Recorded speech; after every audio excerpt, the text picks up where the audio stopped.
Welcome once again to Live on Lockdown as we get ourselves ready to close in on the end of 2 weeks. Can you believe it? It's almost been 2 weeks of us going into this format.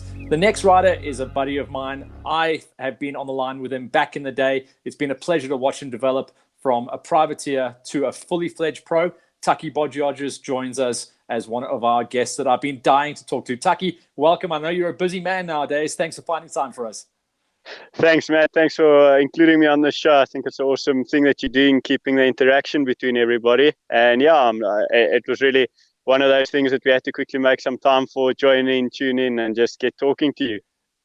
Let's start with that as well, because I feel like I've pulled you away from your day job. So last year, you know, I've watched you develop as a rider, but also I've watched your development as through your studies and getting your degrees and everything. And pretty much straight out of that, Motul grabbed you, and yeah, you got a good gate pick there. Tell us about the Motul role and what's been developing there before we start talking about the racing.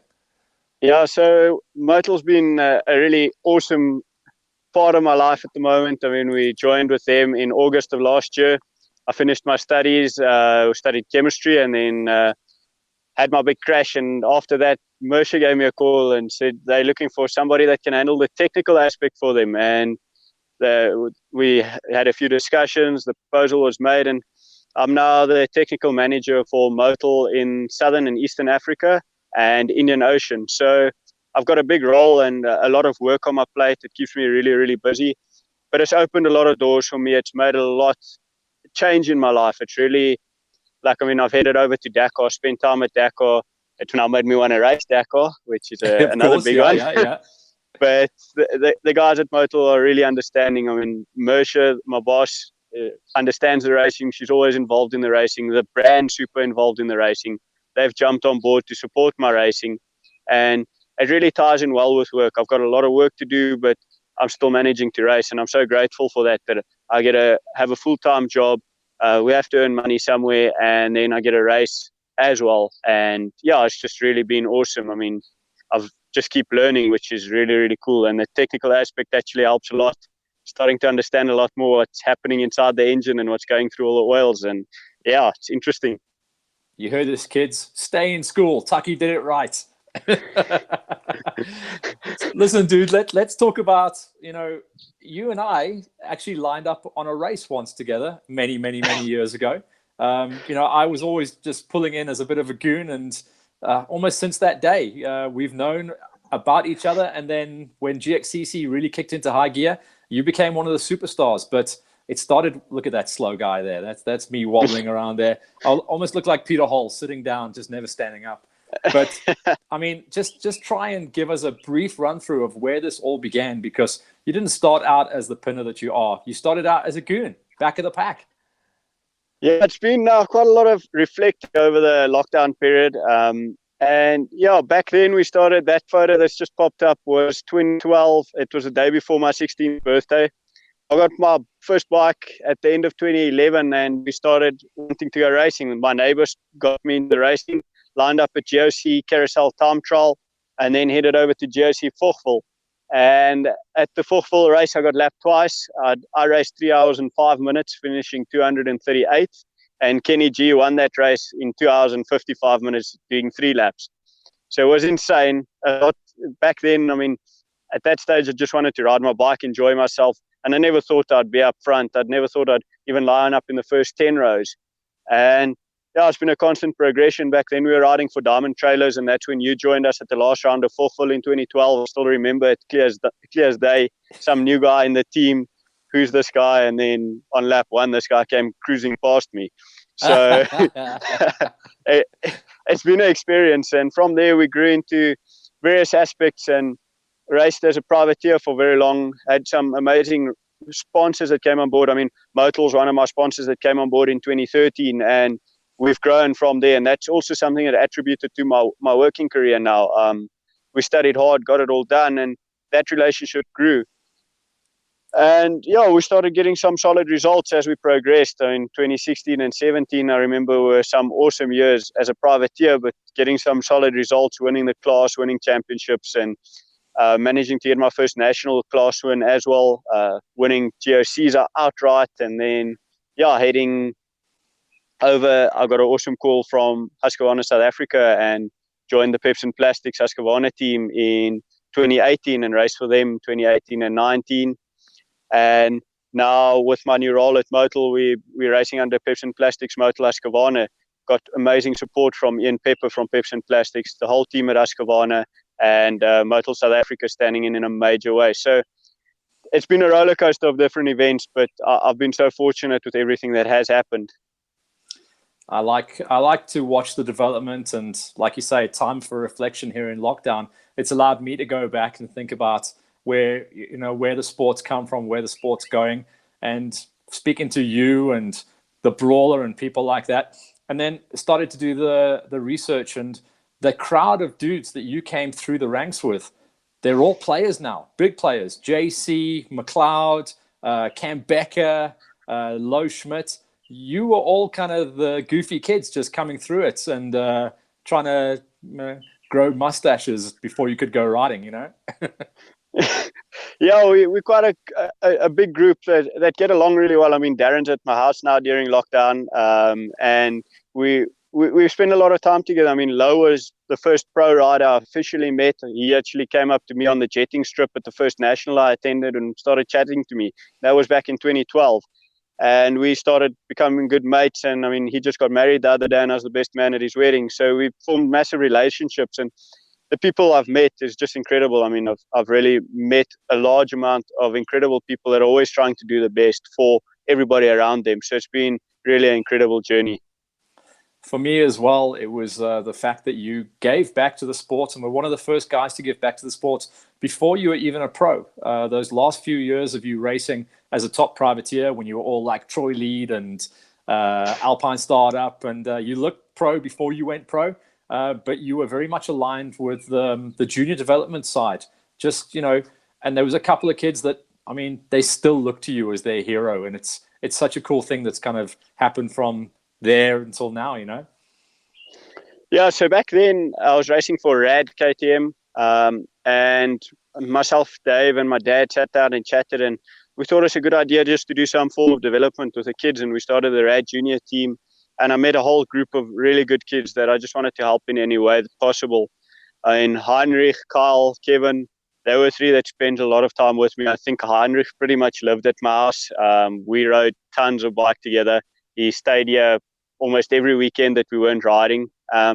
And it was a big contributing factor to my improvement as well, because it was extra time on the bike and focusing on all the small little details. So doing the small things right over and over again. And while drilling it into the juniors and trying to help them understand it, I started focusing on it, and it really helped me, helped my riding, helped me improve my pace. So it was awesome all the way around. I enjoyed it myself, and I'm quite happy with the results that a lot of them have gotten. I mean, they've all progressed and enjoy their riding, and that was one big key focus for me, was to help them in a way that made them enjoy the racing, because a lot of people ended up heading out with training and they went on to strict programs with kids doing motors and this and that, whereas we did our laps. We really got a lot of laps in, but we had fun at the same time, and I think that also helped the riding, just going out and having fun and enjoying it while improving. Obviously, there were a lot of kids under your wing, but you tagged him and I'll tag him as well. Heinrich Aust, I mean, what a story for him to actually essentially join you on the factory team this year as well. That's how good he's got, Yeah, I mean, he's made massive leaps and bounds. And back then I was training him with off-road stuff, and he started riding a bit of enduro. And yes, it was quite a story how we got him to the first T-Bone race, and he ended up winning the bike, and he really enjoyed it and was really good at it. And he's taken it upon himself, and he's really put in a lot of work from his side, trained hard. And yeah, he's had some really good results. And I mean, the last race he raced under the factory Husky team. So that's really cool for him. And I look forward to seeing what he's going to do in the future. He's really brought his side, and he started developing from an off the bike training side as well, and doing the effort to race up front. And I'm really happy to see that progression. I mean, I was down at ICE a couple of weeks back as well, and he actually made the move to go up from support class into pros, and he made a couple of players look pretty bad when he made that move as well. Yeah, he's had really good results, and like that type of racing, he's brilliant at. I mean, we built the enduro cross track at my house, and we started off, and yes, the first week I was in front, and then come week 2, there Heinrich was passing me, and come week 3 I couldn't see him anymore. So he really like gripped that and really did well from the get go in that. Taki, a little bit of a rough conversation here, but I have to bring it up.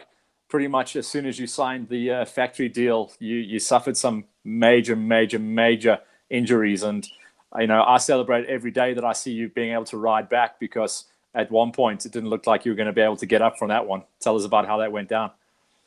Yeah, so I signed with the factory team in 2018, and we raced a good season despite a lot of injuries. So I fractured my hip at the start of the season, and then after that recovered nicely, led up into the racing, and I think I lost the championship by 1 point, the national championship that year. 1 or 2 points to come the end, and we really fought hard for it. I put in a lot of work, and it was quite upsetting losing that championship. And then when we went over to the GOC, it was the last race of the GOC, and I ended up having a really big crash. I was out front.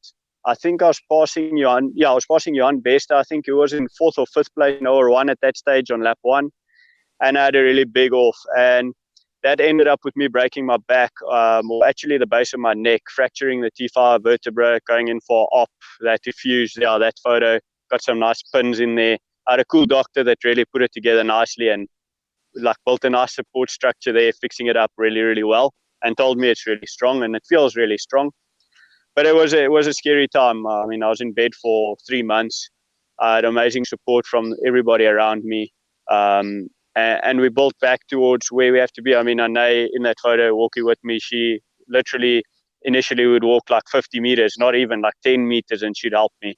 And we built on it. And at a stage, I wasn't sure if I'd be able to race, but the team backed me 100%. Husqvarna, Ian from Peps and Plastics phoned me pretty much every single day to find out how I'm doing.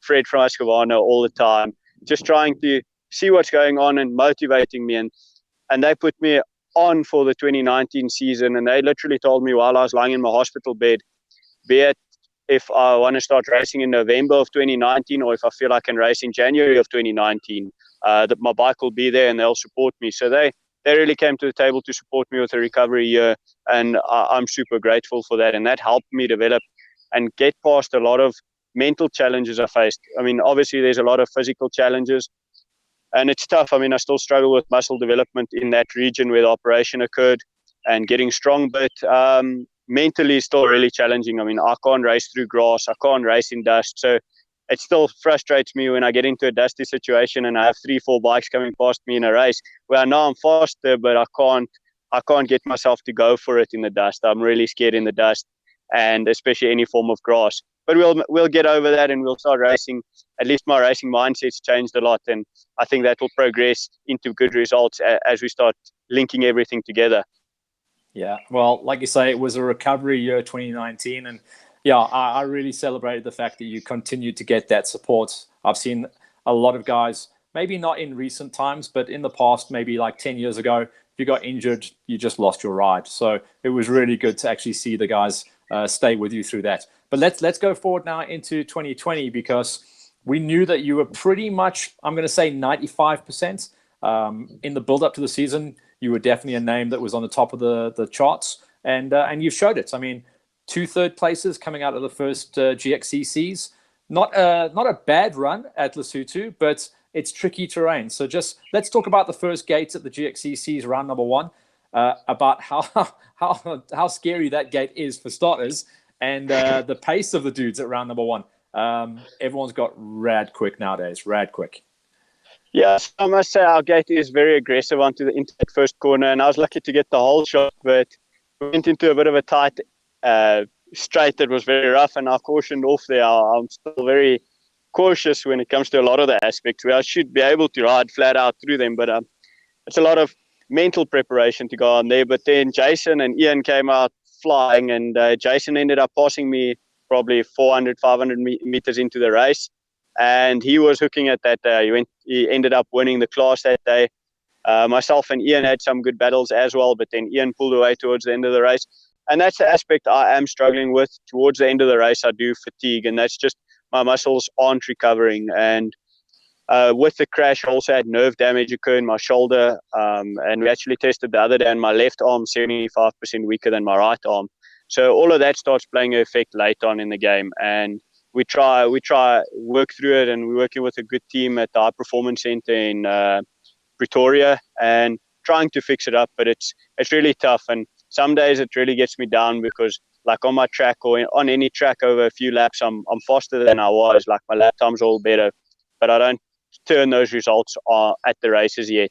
But saying that, we are working towards it, and I can't wait to be up front. I mean, looking back at everything and looking back at what I was doing on a bike, I would really like to win. It's just that feeling again. But overall, it's just loving being able to ride my bike again.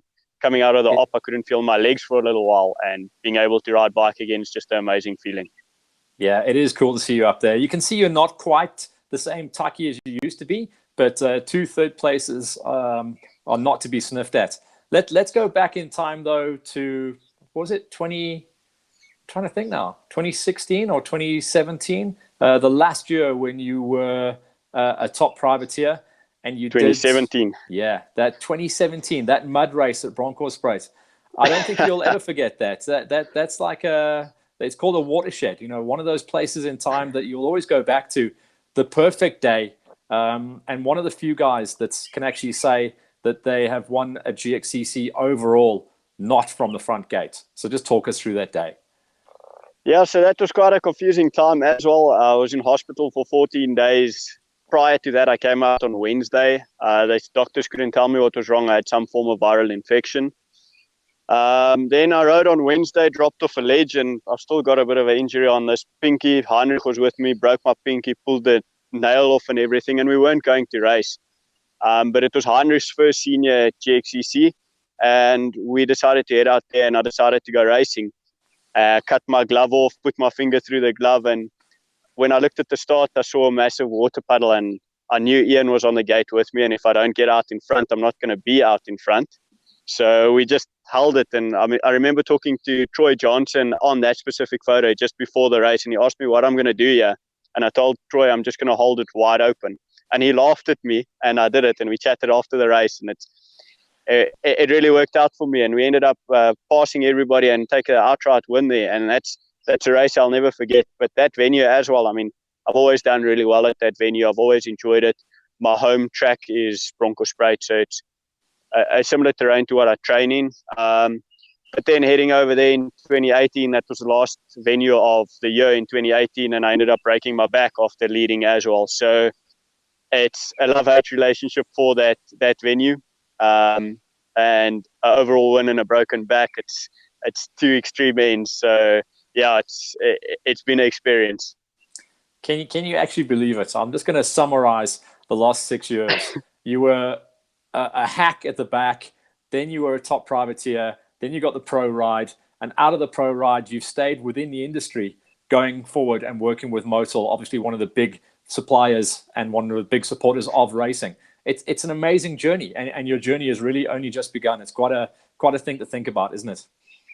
Yeah, there's a lot to think about in this aspect, and that's why I'm so grateful for my studies and the way that it has managed to all fall into place. There's very few people that manage to work and race and have a company support them the way that I've got the support from my company, and also the relationships built with the racing.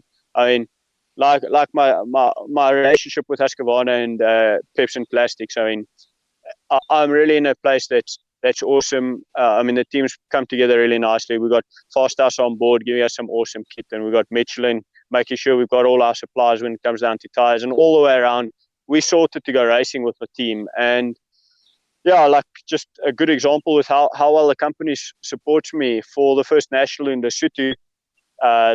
We had an event coming up in George, and I ended up flying down on the Wednesday. The company flew me down on the Wednesday to go do the presentation and educate people on Motul as a whole, and just give our products a bit more exposure. And then I chatted to Mersha when this whole event came up, and we just sat there and chatted, and she said, it's perfect. The company will fly me down and fly me back up for the national. So I flew down on the Wednesday, got in a plane on the Thursday morning, flew back up, and then Ian waited for me in Joburg, picked me up from the airport, and from there we drove straight to Lesotho to go racing. So that kind of support's just next level. And I'm very fortunate to be in that position, be able to go racing and have an awesome job that I love that's involved with racing in every single aspect. So we're always learning and always enjoying it. You'll have seen, obviously, myself and Ivan, Hollywood Hills and LiveX, we've been doing the coverage for the GXCCs this year. It was something that I wanted to improve on from seasons past, and we wanted to make a few more Takis, because the old TV package with Mully, we brought Taki to the masses, didn't we? No, you guys definitely did a massive role in what we've achieved in the last couple of years. I mean, I still remember my first race. You pulled out my full name there without a mistake. You said Taki Bogiages, and you didn't miss a single word as Kenny Gilbert lapped me for the second time. So, sorry about that. so that was my first time. And I mean, a small thing like that, just giving me that exposure as an amateur at my first race drove me to improve. And every race we just got better and better. And the first goal was to race inside the top 200 overall. And then we tried to race inside the top 100 overall. And we ended up starting to look at like a top 20 and a top 10. And once you tick that off, then it starts getting really competitive and the guys really are putting in the effort. And it was always tough for me with school and then varsity and then work. I've never actually had a year where I purely race. But the cool thing about racing is it's always taught me to work hard, because you see the results that you work hard. So that's transferred into my school life, into my studying life, and into my work life. There's hard work allocated towards everything, but the racing's really combined it all together. And I think it's been a massive aspect in my life and really changed me as a person, being able to race at this level and pushing towards this level. So the racing's really done a lot of good for me as a person as a whole. I don't know if you've been able to catch any of the other live on lockdowns. Obviously, we had to pull this format out of necessity, but every time we talk to you guys, it kind of reignites those old relationships and realizes how long we've all been on the pits together. And it's been actually quite a journey to talk to the guys from their houses and just understand, the riders behind the helmets. And that's maybe something that we're going to continue with coming out of the lockdown scenario, because we need more Takis, we need more characters, and we need the people outside to understand it's not just racing. There's a lot of life that happens as well. Yeah, I think it's a really good concept you guys have come up with, and for everybody watching, I'm always happy to share what I'm doing behind the scenes with everybody. And I mean, like, I've just come out of a 3-hour meeting with Motul. We're working really hard from a Motul point of view. I'm not sure if people have seen our live Motul videos, just to try to educate the people. And in between, I've also been trying to catch up on the live on lockdown. So we, all the way around, it's cool to see how the industry is supporting each other and just trying to keep everybody in contact and grow the racing industry and grow that whole industry as a whole. From the lockdown venue, and I think it's really good. It's bringing a good positive aspect in a time of uncertainty. And yeah, I really like the concept you guys are doing. Thanks, Taki. You're an absolute gentleman. We'll wrap things up there, and obviously we wish you luck with the role at Motul. It's fantastic to see you back up to full speed on the gates once again. But I'll hand the mic to you now and just say, if there's anyone else that you left out of the shopping list that you'd like to give a big high five to. Obviously, there's a lot of supporters that have helped you on your way and are continuing to help you as you continue with your sport. Awesome. Thanks, Matt. But yeah, if I have to mention everybody, we will be here all day. But it's just been incredible, the support I've gotten from the whole industry. I mean, everybody sent me get well soon messages when I had the crash. And I've always had support, motivation to be better again. And hopefully someday I will be racing up front again. But just a huge shout out to the team. I mean, Ian Pepper, thank you for always backing us in the aspect that you do, the passion you've got for the sport. And Husqvarna for supporting me through it all. Motul coming on board and staying there from 2013 and always pushing me to be a better person and be a better ambassador for the brand. And that's helped me be a better brand ambassador as such. And then Fast House, Michelin, you guys have really come to the party as well to make sure we can go racing this year. And that's been really, really cool. And just my family, my girlfriend, I mean, my family's backed me with some serious decisions that had to be made. I mean, lots of people wouldn't go racing after injury like I've had. And my family's backed me, supported me to be a whole lot better. My dad's been at every single race, pushing me to be better. He's never told me I have to be better, but always told me I can do that. from day one, he always told me I can go and win. And that's really cool. And then my girlfriend, during some really tough times, supported me, inspired me to try, get better, get faster. And the whole industry, thank you very much for everybody's support. Taki, we'll leave it there. Thank you once again for your time. We'll be chatting to you soon. Hopefully we'll see you on the lineup in the next couple of weeks as well. Thanks, Taki. Perfect. Thanks, Matt. I'll just race my bike for now. And then from there, we'll push it around the garden. Yeah, just push it around the garden. Yeah. Perfect. Right, thank you very much, Matt. Cheers.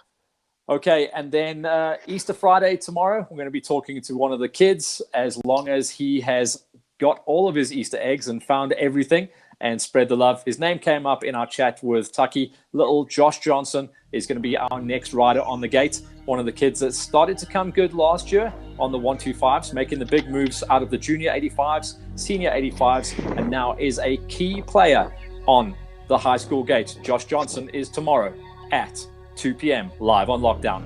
We'll see you guys there.